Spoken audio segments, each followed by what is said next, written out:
Hello guys, welcome to Dexy. In this video is for only Somali people. So Somali people, I'm going to share with you how you can access your Telegram channel while you stay in Somalia. So if this video is helpful, please you have to subscribe to this channel, and if you're ready, let's get started.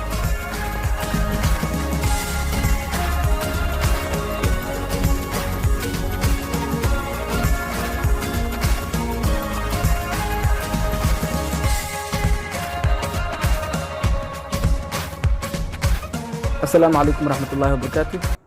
guys marka hore waa mahadsantihiin. Marka xigta waxaan rabaa horta videogan inaan idin ku tuso qaabka aad Telegram channel-kaada u isticmaali kartid adigoo Soomaali joogo. Waxaa ogtihiin in Soomaali laga xiray Telegram channel-ka. Saa darteed videogan waxaan kugu tusi doonaa adigoo Soomaali joogo qaabka Telegram-kaada u isticmaalaysid iyo wax walba dawladda ee ka xirta u isticmaalaysid. So I'm not going to speak English. I will continue speaking Somali language. So if this video is helpful, please you have to subscribe this channel, and also you have to press the bell icon in order to get every valuable video that we post daily. So without delaying my time, let's get started guys.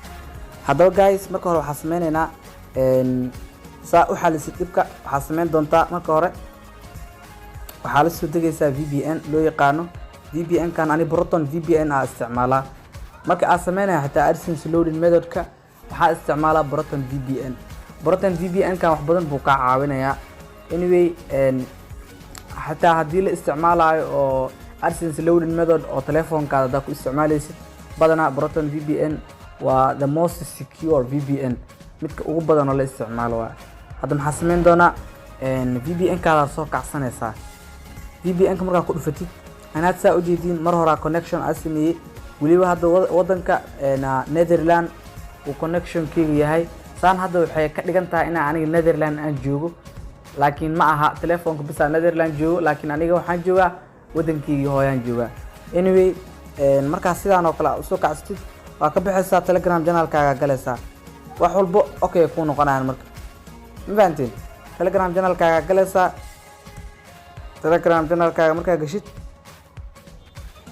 hadaba aan galo baakan wax walba way shaqeynayaan saa u jeedaan. soo u jeedaan wax walba way shaqeynayaan. waa kuwan group-yadeena intaan oo dhan waa kuwan. marka wax walba ku shaqeynayaan markii oo VPN-kan aad isticmaashid.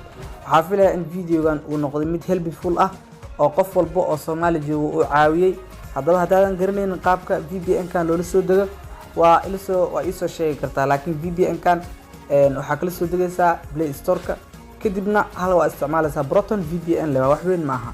qof walba oo macnaha systemka iyo programyadan aan isticmaalo waxaa hubaa in teknolojiyada wax badan uu ka ogyahay. haddaba video inuu dheeraado marabi.